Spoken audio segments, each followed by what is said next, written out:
तर आता सप्तमीपर्यंत तरी काही हे कार्यक्रम संपणार नाही. तर आज मी अशाच एका छान कार्यक्रमाला गेले आणि तिथं बघा आपल्या मुलापेक्षा हे दुसरं मूल किती छान आहे आपल्याला वाटत असतं, कारण की ते शांत बसलं. तर बघा खूप छान सुंदर बसली होती ती. तिच्या आईचं तिकडे सगळं काम चालू होतं. दूध घेतलं आणि मी खाली आले.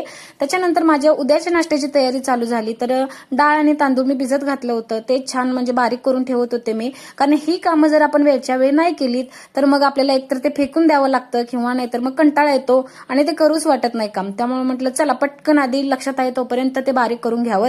आणि ती पुढे स्टेज गेली की मग ते त्याच्यात इंटरेस्टच राहत नाही ते करायचं.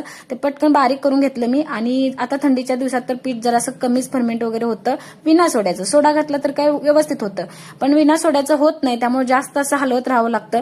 पण मी आता थोडासा सोडा वापरते, कारण थंडीच्या दिवसात जरा सोडा वापरावाच लागतो, त्याशिवाय ते पीठ म्हणजे जास्त लवकर उपयोगात येत नाही. आणि ऊन वगैरे असेल ना तुमच्या बाल्कनीत वगैरे तर तुम्ही असं जास्त हाताने पेटून जर उन्हात ठेवलं ना तर ते छान फर्मेंट होतं. चला तर माझ्या उद्याच्या नाश्त्याची तयारी झाली. आणि माझ्यासारखे तुम्हाला पण जर छोलेची भाजी आवडत नसेल ना तर अशी कांदा आणि टोमॅटो मध्ये फक्त सिंपल आपण भाजी करतो तशी करून बघा. त्याच्या आधी मी म्हणजे छोल्यांना 3-4 शिट्ट्या देऊन घेतल्यात. अशी भाजी छान लागते. नक्की एकदा अशी भाजी ट्राय करून बघा.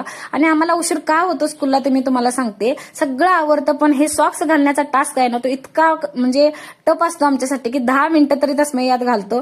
तुमच्या पण मुलांचं असंच असतं का सांगा मला कमेंटमध्ये नक्की. चला तर भेटत पुढच्या ब्लॉगमध्ये. कसा वाटला ब्लॉग तुम्हाला नक्की सांगा.